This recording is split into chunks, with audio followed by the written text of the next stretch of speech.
తెలుగమ్మాయి అయినా తనకున్న ఎక్స్‌పోజర్ అంతా ఇంటర్నేషనల్, నేషనల్ వైడ్ ఉంటుంది. ఈ 'చీకట్లో' అనే ట్రైలర్ చూస్తే ఫస్ట్ ఒక డైలాగ్ వినిపిస్తుందండి. ఒకటే ఎక్స్‌ప్రెషన్ పెడతావేంటి రొటీన్‌గా అని. అది మీ కెరియర్‌కి సెట్ అవుద్దేమో అనిపిస్తది. ఎందుకంటే ఒకే ఎక్స్‌ప్రెషన్ పెట్టలేక ఇన్ని వెరైటీ రోల్స్ చేస్తున్నారేమో అనిపిస్తది. డిఫరెంట్, డిఫరెంట్ క్యారెక్టర్స్‌ని చూజ్ చేసుకుంటూ. 'చీకట్లోకి' వచ్చేసరికల్లా సంధ్య క్యారెక్టర్‌తో మేము ట్రావెల్ మొదలైంది ట్రైలర్‌లోనే. కానీ సంధ్య ఆ కేస్‌ని ఎలా సాల్వ్ చేస్తదనేది మేము ఎక్స్‌పీరియన్స్ చేయబోతున్నాము కొన్ని రోజుల్లో. మీరు కథ వినగానే మీ ఎక్స్‌పీరియన్స్ ఏంటి? ఒక సినిమాలో ఎన్నో ఎమోషన్స్ ఉంటాయి. ఎన్నో హైస్ అండ్ లోస్ ఉంటాయి ప్రతి క్యారెక్టర్‌కి. ఆహ్, సో, ఒకటే ఎక్స్‌ప్రెషన్ ఉన్న క్యారెక్టర్ కాదిది. మీకు మీ ఫ్రెండ్ అడుగుతుంది గదా! ట్రైలర్ స్టార్టింగ్‌లో హ్మ్. ఆహ్, రో ఏంటి ఒకటే ఎక్స్‌ప్రెషన్‌తో అవును. అంటే మీ కెరియర్ చూసుకుంటే చాలా వర్సటాలిటీ కనిపిస్తది. లైక్ మాకు 'నైట్ మేనేజర్' కావచ్చు, 'హెవెన్' గావచ్చు, 'పొన్నియిన్ సెల్వన్' గావచ్చు, 'గూఢచారి', 'మేజర్' ఎక్కడ అసలు కంపారిజన్ ఉండవు హ్మ్. Character to character. హ్మ్. అంటే ఎన్ని సినిమాలు చేసామనే దానికంటే ఎన్ని వెరైటీ రోల్స్ చేసామని గనక కౌంట్ చేసుకుంటే యూ ఆర్ ద టాప్ అనిపిస్తది. సో, అందుకనేనా చాలా సెలెక్టివ్‌గా ఉంటారు. తెలుగులో చాలా తక్కువ కనిపిస్తుంటారు అనిపిస్తది. అంటే ఫస్టు ఈ క్యారెక్టర్ గురించి చెప్తాను. నాకు బాగా నచ్చిన యాస్పెక్ట్ ఏంటంటే, ఈ క్యారెక్టర్‌కి బాగా మొండితనం. ఆ మొండితనమే నాకు బాగా నచ్చింది. రిలేట్ ఎందుకంటే అయ్యారా? రిలేట్ కంటే ఏంటంటే, ఈ మనకి చాలా వరకు వేరే వాళ్ళు మనల్ని అప్రిషియేట్ చేసుకోవాలి. లేదా మన పాయింట్ ఆఫ్ వ్యూని వేరే వాళ్ళు ఒప్పుకోవాలి అన్న తపన ఉండటం తప్పు కాదు. కానీ వేరే వాళ్ళు ఏమనుకున్నా సరే, నేను సో అండ్ సో థింగ్‌ని నమ్ముతాను. నేను నిలబడతాను. ఇదే చేస్తాను. అన్న అది గట్టిదనం అంటామా? మొండితనం అంటామా? Whatever it may be. ధైర్యం అనొచ్చు. ధైర్యం అనొచ్చు. సో, ఈ క్యారెక్టర్‌లో ఆ క్వాలిటీ ఉంది.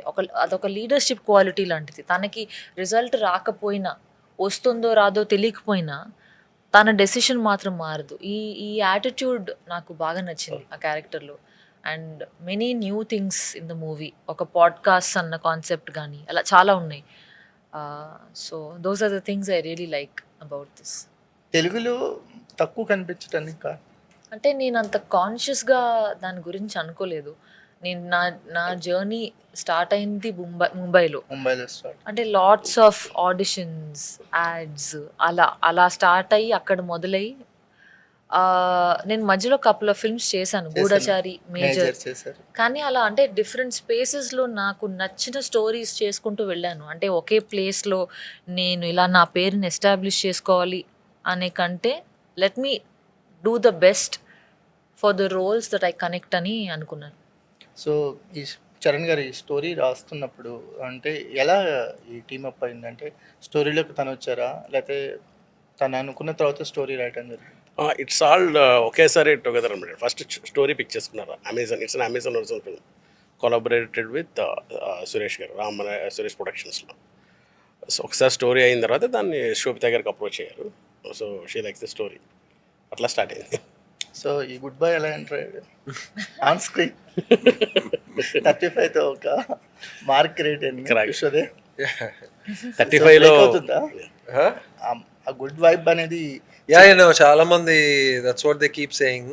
అది చూసినప్పుడు ఒక ఫీల్ కనెక్ట్ అవుతున్నారు క్యారెక్టర్స్తో అండ్ చేస్తే ఓన్ చేసుకుంటున్నారు. ఏది చేసినా కానీ ఆ చిన్న పాత్ర చేసినా కూడా నేను నోటీస్ చేసింది ఏంటంటే work has got me more work and that's how ఇంత దూరం వచ్చా. అసలు జీరో బ్యాక్గ్రౌండ్తో వచ్చినప్పుడు ర- ఎక్కడ మంచి ఆపర్చునిటీ ఉంది, ఎక్కడ ఈ పాత్రకి నేను న్యాయం చేయగలుగుతా, ఎక్కడ నా వల్ల ఆ సినిమాకి బెనిఫిట్ అవుతుంది అన్న జోన్లో చూసుకుంటే 35 నుంచి స్టార్ట్ అయిన ఒక మంచి డైరెక్షన్లో వెళ్తుంది ఇప్పుడు. And have some really nice promising work coming after this also. So you know started with Sharan. Suresh productions push ఏమన్నా ఉందా? పుష్ ఏం లేదు సార్. సురేష్ సార్ ఆల్వేస్ అంటే ఆయనకి నేను తట్టాను, శరణ్కి అందరికీ అనిపించాను ఇందులో బాగుంటాడు, ఈ తిని పెడితే మనకు బాగుంటుంది అనిపించింది. నేను విన్నప్పుడు నాకు అవును కరెక్ట్ కదా, వీళ్ళు బాగా ఆలోచించారు, నాకు బాగా సూట్ అవుతుంది అనేది నాకు అనిపించింది. అలా మనం కలుసుకున్నాం అందరం. Yes, let's be part of this project and tell this story which is important, which is relatable in one sense. అన్ని రకరకాల మిక్స్లో ఉంది. It's got a very unique mix కదా. సో ఆ మిక్స్లో నేను భాగం అవడం అనేది చాలా హ్యాపీగా అనిపించింది. క్రైమ్ పోడ్కాస్ట్ అనేది చాలా కొత్తగా ఉందండి. అంటే మనకి ఎక్కడ కనిపించవు అలాంటివి. ఒక న్యూ ఐడియా. క్రైమ్ రిలేటెడ్ మాట్లాడుతూ అంటే కొన్ని ఇంటర్వ్యూస్ చేసేవాళ్ళు ఉంటారులే కానీ పోడ్కాస్ట్ అనేది చాలా వెరీ న్యూ ఐడియా. సో ఈ క్యారెక్టర్లోకి ఎంటర్ అయిన తర్వాత మీకు కలిగిన ఎక్స్పీరియన్స్ లేండి? యాక్చువల్గా పాడ్కాస్ట్ అనేవి మనకిప్పుడు ఆన్ ద రైజ్లో ఉన్నాయి. చాలా వరకు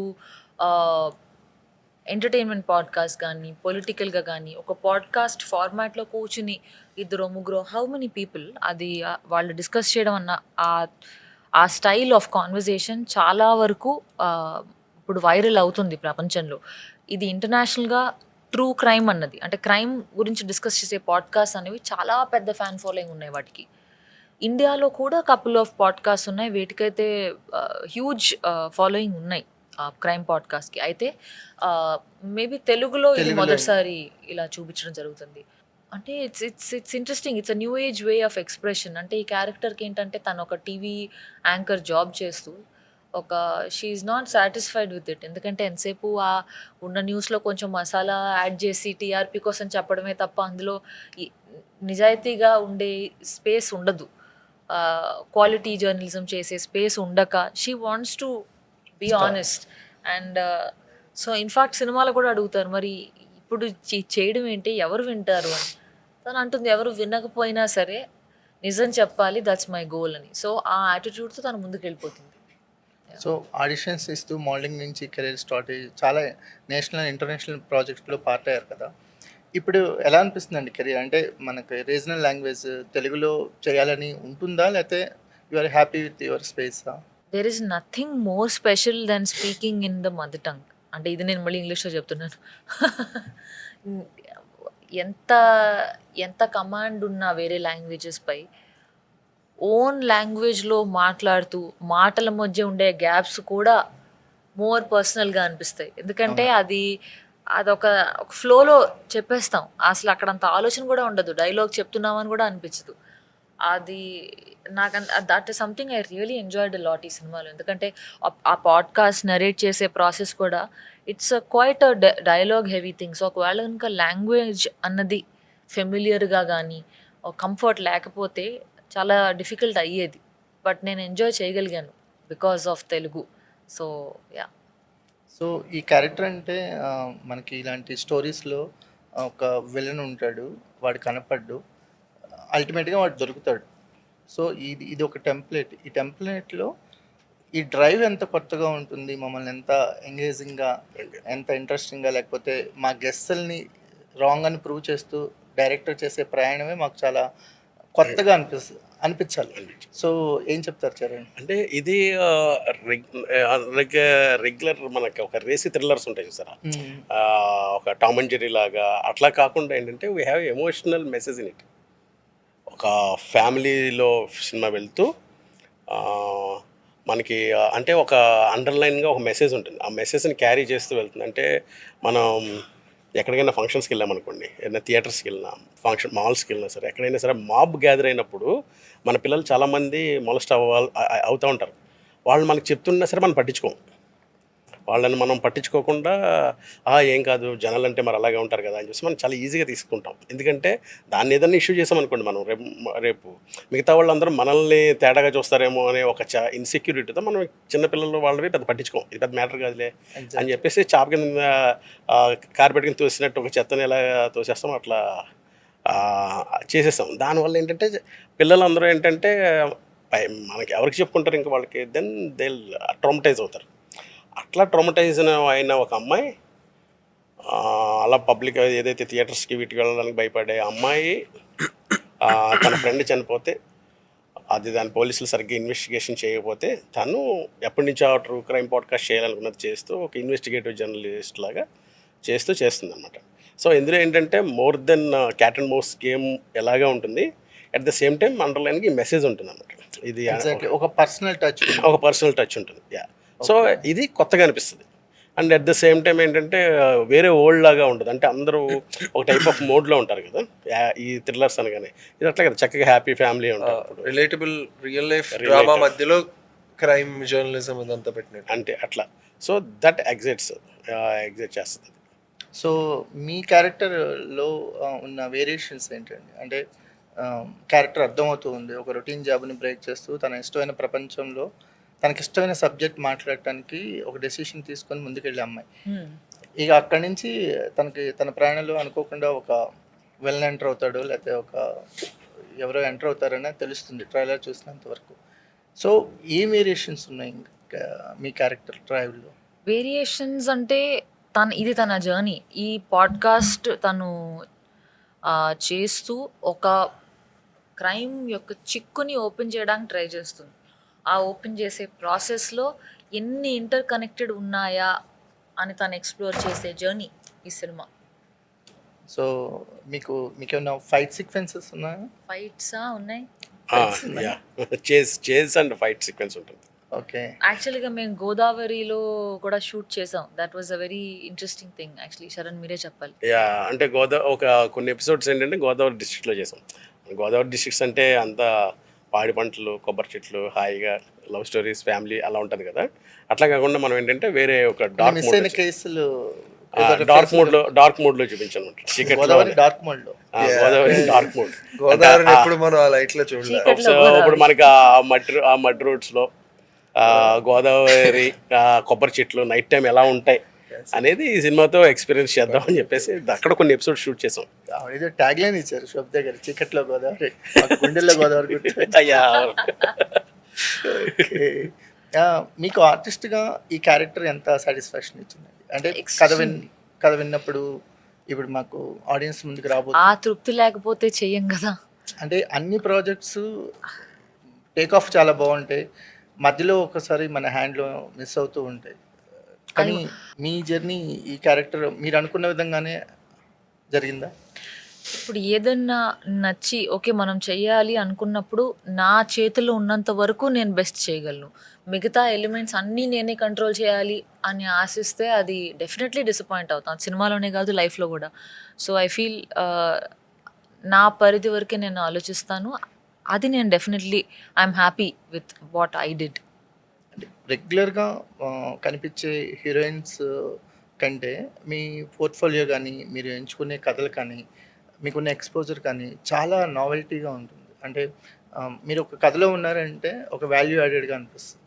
సో ఇది కాన్షియస్గా తీసుకునే డెసిషనా, లేకపోతే మీకు ఇలాంటి కథలే వస్తున్నాయా? ఏమో అంటే అది నాకు నచ్చినవి చేస్తూ రాగా తిరిగి చూస్తే అన్నీ ఒకలాగా లేకపోయినా సమ్వేర్ ఓకే ఒక కామన్ మేబీ ఏదో కనిపిస్తుందేమో. అది నేను డెఫినెట్లీ అంత కాన్షియస్గా చేసింది కాదు, కానీ it is a sign that నేను నాకు నచ్చినవి చేశాను. నచ్చినవి మాకు కనిపిస్తున్నాయి. నువ్వు చెప్పిన కథలు చాలా ఉంటాయి కదా. ఎస్, మాకు కొన్ని పెద్దవి కొన్ని చిన్నవి. ఏమైనా రిగ్రెట్స్ ఉన్నాయా అవి బయటకు వచ్చి పెద్ద హిట్ అయినప్పుడు కానీ? ఆహా, నాది అంత చిన్న మైండ్ కాదు అట్లీస్ట్ ఈ విషయంలో. అంటే ఏదన్నా మనస్ఫూర్తిగా ఇలా okay I want to own this role, I want to give it my 100% అని చేసేది అదొక తీరు. లేదు I don't connect with this or for whatever reason ఇది నేను చేయదలుచుకోలేదు అనుకున్నప్పుడు నేను ఇంకా దాని మీద నా ఖర్చీఫ్ వేయను. I move on. అంటే ఒక రీజన్కే వద్దనుకుంటాం కదా. దాని రిజల్ట్స్తో అసలు సంబంధం అస్సలు. ఇన్ఫ్యాక్ట్ నేను చేసినవే నా రిజల్ట్స్ని నా మీద ఒక బర్డెన్ లాగా పెట్టుకోను. ఎందుకంటే కొన్నిసార్లు ఏమో ఫెయిల్ అయినవి బర్డెన్ ఫీల్ అవ్వడం ఒక టైపు, కానీ ఏదైనా సక్సెస్ అయినా కూడా ఓకే నేను నెక్స్ట్ ఇలాంటివి చేస్తేనే నాకు సక్సెస్ అందుతుందేమో అని మన గుడ్ డెసిషన్సే మనకి భారం అవ్వకూడదు. సో వీఆర్ యాజ్ ఆర్టిస్ట్ ఒక ఫ్రీగా, ధైర్యంతో, ఇష్టంగా పర్ఫామ్ చేయాలి. ఈ 3 క్వాలిటీస్తో ఈ కెరియర్ ఇలాంటి ఇండస్ట్రీలో ఆర్టిస్టిక్ కెరియర్ని లీడ్ చేసే వాళ్ళు చాలా తక్కువ మంది. ఎక్కడో చోట ఇది ప్యాషన్తో వచ్చి ఈ ప్యాషన్ కూడా ఒక ఇన్సెక్యూరిటీ మోడ్లోకి టర్న్ అయిపోయి చాలామంది కెరియర్స్ చూస్తుంటాం. మీరు అసలు ఫార్ అవే ఉన్నారు వాటికి. గ్లాడ్. మనో సంకల్పం.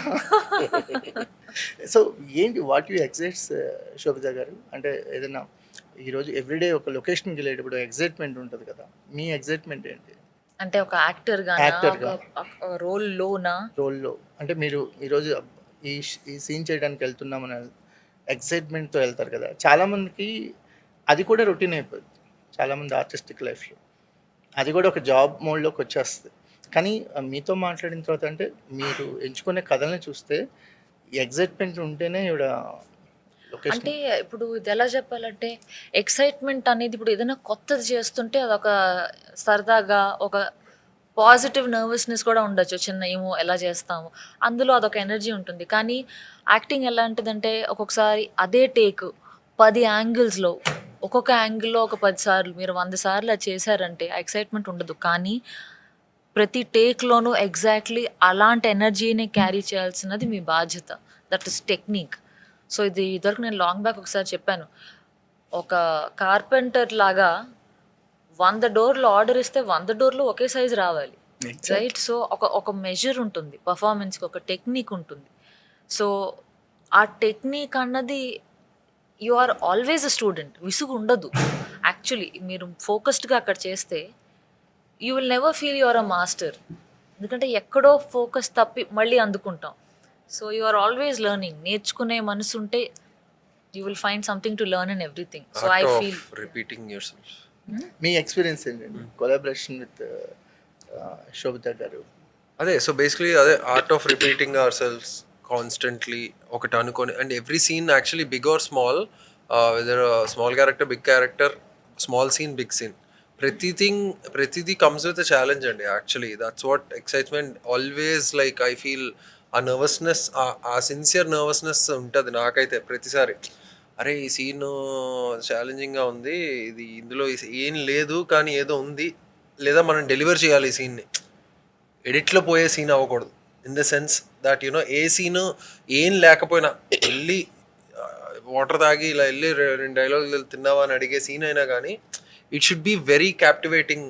అది ఎలా చేయాలి, దానికి మనం ఏం చేయగలం, మన వంతు మనం ఎలాగా, డైరెక్టర్ చెప్పినవి కొన్ని ఉంటే మన సైడ్ నుంచి మనం ఏమైనా రికమెండేషన్స్ చేయొచ్చా, చెప్తే తను యాక్సెప్ట్ చేస్తే అవి బ్లెండ్ చేయొచ్చా, ఇలాంటి challenges with Shobita, working with Shobita and the rest of the actors, my main scenes were with her.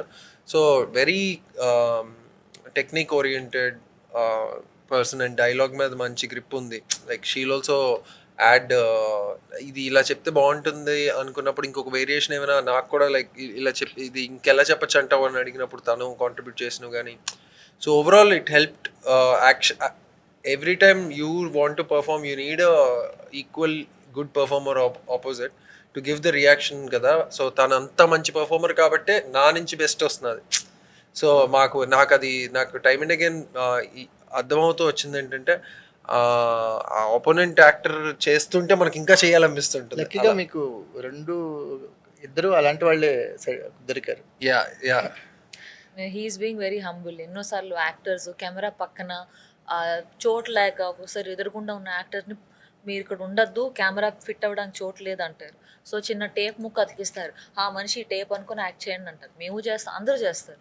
So రెండో యాక్టర్కి మనం ఇచ్చే respect, that is very sweet of him. But all actors, especially people like us, మేము అంటే you know we came on our own. ఒక ఎంతో ఇష్టంతో ప్యాషన్తో చేయకపోతే నిలబడలేము.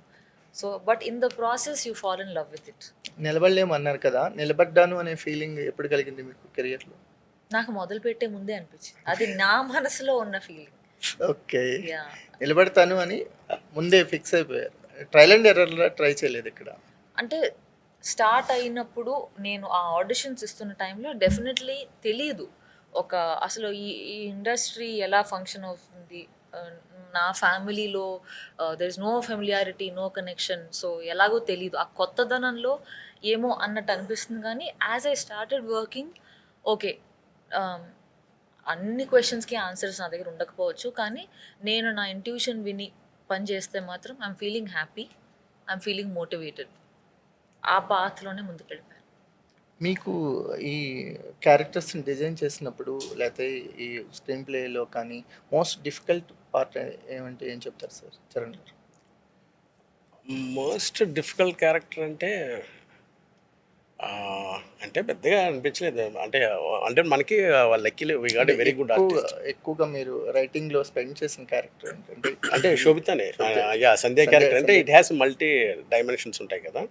సో అవన్నీ సరైన వేలో పోర్ట్రేట్ చేయాలి. సో ఏ ఎమోషన్స్ అన్నీ బ్యాలెన్స్ చేయాలి, బ్యాలెన్స్డ్గా వెళ్ళాలి. మిగతా కాస్ట్ కూడా మంచి క్రూ అనమాట. మనకి ఝాన్సీ గారు కానీ, ఆమని గారు కానీ, మన ఈయన శ్రీలక్ష్మి గారు ఓల్డ్ మన కామెడియన్ ఆవిడ కానీ, దిస్ లైక్ అందరూ మంచి యాక్టర్లే ఉన్నారు. ప్రదీప్ గారు కానీ అందరూ. ఇషా చావ్లా ప్రేమ కావాలి అవును. తను మళ్ళీ police officer role police officer role చేసిన తను. Chaitanya Krishna is a very good artist. తను కానీ, సో అందరూ మంచి ఆర్టిస్టులే ఉన్నారనమాట. ఆ క్యారెక్టర్స్ అన్నింటినీ వాళ్ళు ఓన్ చేసుకుని చేసిన వాళ్ళు వీళ్ళు. ఎందుకని ఈ సినిమా థియేటర్లోకి రావట్లేదంటే ఏం చెప్తారు? It's basically Amazon original film. It's by design, film. made for, written and made for. Yeah Yeah. Okay, మీకు ఆ ఫీల్ ఏమైనా ఉందా థియేటర్స్లోకి వస్తే కొంచెం ఎక్కువ థియేటర్ ఎక్స్పీరియన్స్ అనేది దొరికేది అనేది ఏమైనా ఉందా మీకు? అంటే ఇది ఎలా అంటే ఇప్పుడు మేబీ నా తరంలో ఓటీటీ అన్న దానికి ఒక చిన్న చూపు లేదు. ఎందుకంటే థియేటర్స్ ఎప్పటి నుంచో ఉన్నాయి. ఇది కొత్తగా వచ్చింది కాబట్టి ఇది చిన్నగా కనిపించవచ్చు. కానీ ఒక రకంగా మీరు ఆలోచిస్తే ఇది 150, 200 ఎన్ని కంట్రీస్లో తెలియదు రిలీజ్ అయ్యేది. థియేటర్స్ ఎన్ని స్టేట్స్, 2 స్టేట్స్. అంటే అదే అంటున్నాను, ఏ మెజర్లో మనం చూస్తున్నాం ఎక్కువ ఆడియన్స్కి అందడం అన్నది. థియేటర్ ఎక్స్పీరియన్స్గా చూస్తున్నాం అంటే క్వాంటిటీ ఆఫ్ పీపుల్ కాదు, థియేటర్ ఎక్స్పీరియన్స్ అనేది ఒక బిగ్ ఎక్స్పీరియన్స్ కదా. నేను ఆ ఎక్స్పీరియన్స్ విషయంలో మాట్లాడుతాను. నా పర్సనల్ టేస్ట్ ప్రకారం అయితే కొన్ని స్టోరీస్ థియేటర్స్లో చూస్తే చాలా ఒక కన్నుల విందులా ఉంటాయి. పెద్ద ఒక యాక్షన్ సీక్వెన్సెస్, డాన్స్, కొన్ని ఒక టైప్ ఆఫ్ సినిమాకి. కొన్ని సినిమాలు ఉంటాయి వేటిలో అయితే మనం ఇమోషనల్లీ బాగా దగ్గరికి వెళ్ళి ఇన్వాల్వ్ అయినట్టుగా అయిపోతాం తెలియకుండా. వాటికి సంహవ్ ఇలాంటి స్క్రీన్స్ నాకు అలా ఇష్టం. నాకు అది మోర్ న్యాచురల్ అనిపిస్తుంది. ఈ స్టోరీ కరెక్ట్గా దీనికి ఫిట్ అవుతుంది అనుకుంటున్నాను. Definitely personal watching yeah OTT చాలా దీనికే కరెక్ట్ నా దృష్టిలో. అందుకనే అమెజాన్ వాళ్ళు కూడా ఎంతో క్లారిటీతో కాన్ఫిడెంట్గా ఇది స్ట్రీమింగ్ ఫిల్మ్ అనే మొదటి నుంచి అనుకున్నారు. స్పై వరల్డ్కి మీకు ఏమన్నా కనెక్టివిటీ ఉందా? ఎక్కువ స్పై క్యారెక్టర్స్ పడుతుంది, స్పై వరల్డ్స్. అవునా, నేను అలా ఆలోచించలేదు. గూఢచారి కానీ మేజర్ కానీ కొంచెం లిటిల్ బిట్ యాక్షన్ అంటే ఓరియంటెడ్ ఆ టైప్ ఆఫ్ వరల్డ్ అంటారా? Type of world. నా ఫేస్లో ఆ వైబ్స్ ఉన్నాయి. ఓకే, మీకు ఏదైనా ఒక క్యారెక్టర్ చేయాలనే విషయం ఉంటుందా శోభిత గారు? అంటే మీకు వచ్చిన వాటిలో బెస్ట్ సెలెక్ట్ చేసుకొని మీకు అనిపించింది వెళ్ళటమే, కానీ ఎప్పుడైనా అనిపిస్తుందా ఇలాంటి క్యారెక్టర్స్ చేయాలి అని? అలా ఒక కపుల్ ఆఫ్ ఇయర్స్ బ్యాక్ వరకు అయితే డెఫినెట్లీ నేను చెప్పేదాన్ని, నాకు యాక్షన్ చేయాలని ఉంది, నాకు సో అండ్ సో డైరెక్టర్ చేయాలని ఉంది, వాట్ ఎవర్ అలా. ఇప్పుడు నాకు ఎలా అనిపిస్తుందంటే ఏ జానర్ అయినా, ఏ మీడియం అయినా, థియేటరా, ఓటీటీయా, యానిమేషనా, యాక్షనా, కామెడీయా, రొమాన్సా, తెలుగా, హిందీయా, మలయాళమా, irrespective, the most defining part for me is సినిమాలో ఆ క్యారెక్టర్ యొక్క రెలవెన్స్ ఏంటి, ఆ క్యారెక్టర్ మాట్లాడే మాటలు, వాళ్ళ యాక్షన్స్కి కాన్సిక్వెన్సెస్ ఉన్నాయా, లేదా కేవలం ఒక ఆర్నమెంట్ లాగా ఉన్నారా, ఎగ్జాక్ట్లీ. వాళ్ళకి ఒక పర్పస్ ఉందా, ఆ పర్పస్ అలాంటి క్యారెక్టర్ని జనాలు నచ్చుకున్నా నచ్చుకోకపోయినా కూడా I'm okay. That is not important that అందరూ సో స్వీట్ అలా, that is not my Dzire. But a character that has a certain consequence, అది నాకు ఇష్టం అండ్ నా ఇంట్రెస్ట్. సంధ్యలో ఆ క్వాలిటీస్ అన్నీ కనిపించాయి. ఎస్, సంధ్యతో ట్రావెల్ మొదలైన తర్వాత, ఈ క్యారెక్టర్తో ట్రావెల్ మొదలైన తర్వాత మీకు అంటే ఎండింగ్ ఆఫ్ షూట్కి వచ్చేసరికల్లా ఒక డిటాచ్మెంట్ క్యారెక్టర్తో కొంతమందికి వస్తుంది, కొంతమందికి ఎఫెక్షన్ బాగా పెరిగిపోతుంది. సో మీ మీ ఎక్స్పీరియన్స్ ఏంటి? ప్రతి క్యారెక్టర్లోనూ ప్రతి మనిషిలోనూ కొన్ని క్వాలిటీస్ మనం డెఫినెట్లీ తీసుకోవచ్చు. సో సంధ్యాలో ఉండే ఎన్నో పాజిటివ్ క్వాలిటీస్ ఉన్నాయి. అంటే చుట్టుపక్కల ఎలాంటి నాయిస్ ఉన్నా she knows herself internally, అలా రాటలా నుంచి ఉంటుంది ఇంటర్నలీ. అది నాకు బాగా నచ్చిన quality. That is something I can learn. So మీరు క్యారెక్టర్స్ని యాక్సెప్ట్ చేసేటప్పుడు మీ దగ్గరికి స్టోరీస్ వస్తున్నప్పుడు మీ చెక్ లిస్ట్ ఏంటండి? What is your check list? ఇందాక జస్ట్ సేమ్ ఇందాక చెప్పిన పాయింటే, the character has to have some kind of consequence, it has to matter.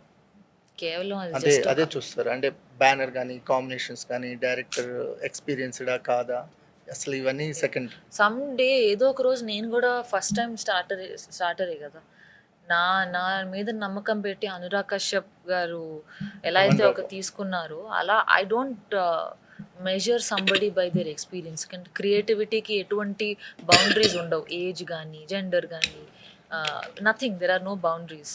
So I I put my faith in good writing. ఇంకేంటి sir, ఇంకేమున్నాయి రాబోయే సినిమాలు? Yeah, కొన్ని announce అయినవి అయితే Varam and dark chocolate 2 announce అయ్యాయి. Few others are in the shoot process. ఈ 2 చాలా exciting projects to that in the next few months వచ్చేవి. చరణ్ గారు చాలా టైటిల్స్ అనుకుని ఫిక్స్ చేశారా? ఫస్ట్ టైటిల్ ఏదా? చీకట్లు. ఫస్ట్ టైటిలే చీకట్లో. చీకట్లు. వాహ్! ఎందుకని సార్? అంటే ఆ మూడ్ని అలా డిఫైన్ చేయడానికి, లేకపోతే మూడ్ని సెట్ చేయడానికి? అంటే అలా అని కాదు, చీకట్లో ఇస్ లైక్ ఇది ఒక మెటాఫర్ మన ఫిల్మ్కి. ఓకే. అంటే నేను ఇందాక చెప్పినట్టు ఒక చిన్నప్పుడు మనలో చాలా ట్రామటైజ్ థింగ్స్ ఉంటాయి, అవన్నీ ఒక డార్క్లో చీకట్లో ఉంచేస్తాం కదా, అట్లా చీకట్లో ఉండకూడదు, వీళ్ళందరూ బయటికి రావాలి. మన తెలుగులో ఇలాంటి టైటిల్స్ తక్కువ. తక్కువ. చీకట్లు చీకట్లు. ఏదో ఒక అంటే క్యారెక్టర్ నేమ్తోనో ఏదో వెళ్ళిపోతాం, కానీ ఇది మరి చాలా కథకి చాలా నిజాయితీగా పెట్టిన, just like metaphor of the film. చాలా మేమ్స్ కూడా వస్తాయి మీకు. అదే. ఓకే. అంటే సంధ్యతో ట్రావెల్ అనేది మోస్ట్ ఇంట్రెస్టింగ్గా ఉండబోతుంది అనేది అర్థమైందండి. సో మీతో మాట్లాడిన తర్వాత ఈ క్యారెక్టర్ అంటే మీరు ఎలా కన్సీవ్ చేశారో చూద్దామని ఇంట్రెస్ట్ అయితే కలిగింది. Wish you all the success అండి. Thank you thank you so much. Thank you. Thanks అండి.